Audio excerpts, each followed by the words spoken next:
Here's everything I ate in a day in the Loire Valley. It's day 3 of our honeymoon in France. And guys, you will not believe what we found today on the grounds of the most beautiful castle I've ever seen in my life. But let's rewind. We woke up at the stunning Chateau Noiselle-Negron. We headed straight for the breakfast room for a stunning spread of locally sourced goodies. They had homemade jam, homemade granola, even honey from their hives. There was also a selection of bread and pastries which were sourced from the village boulangerie, plus eggs and yogurt from a local farm. How good. First activity for the morning was visiting Burgard's castle. The highlight of this place was definitely the room that was filled with portraits of celebrities' dogs. Annoyingly, we're in a bit of a rush for lunch, so we ended up just going to like a quick service restaurant. The nice thing in France is even the food at these kind of places is actually done well. I got this Greek salad grain bowl, and honestly, it was quite nice to have something a bit lighter and fresher after all the heavy French food. After lunch, we headed to Chambord Castle. And I know I keep saying it, but this place is a real-life fairy tale. Like, look at this castle. Okay, but the best part was, on the castle site, we found this place that did automatic wine tasting. So you pay €4, and then they give you this card, and you can choose whatever wine you want to taste from their selection. I don't know why, this was just such a fun novelty, and I kind of enjoyed getting to do like a self-guided wine tasting. Also, you get to keep the glass at the end, so quite a bargain for €4. We then drove on to our next accommodation, which was this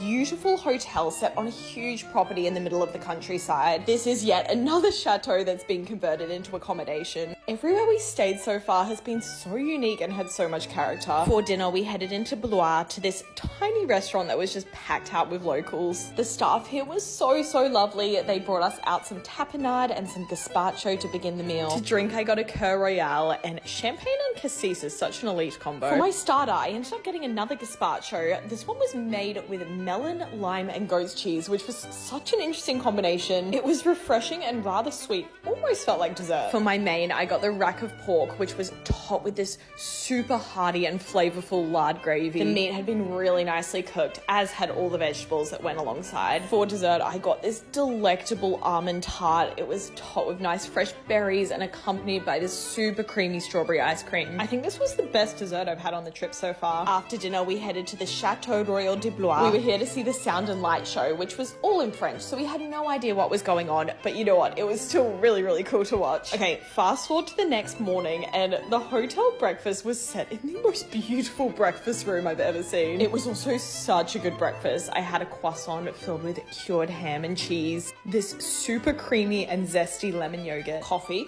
obviously, and then some scrambled eggs on baguette, which is genuinely one of my favorite breakfasts in the whole wide world. This property is absolutely massive, and we didn't get to see much the day before, so we spent the morning exploring. Favorite part was the farm area. There was chickens and horses and these silly little goats. Look at them, they're so cute. And they also have a whole lake with rowboats that you can use, so we had a little notebook moment. I was really bad at rowing, so basically just got James to row me around. It was very sad to say goodbye to this beautiful place, but we had to make our way to Paris because the next day we're flying out to a very exciting destination.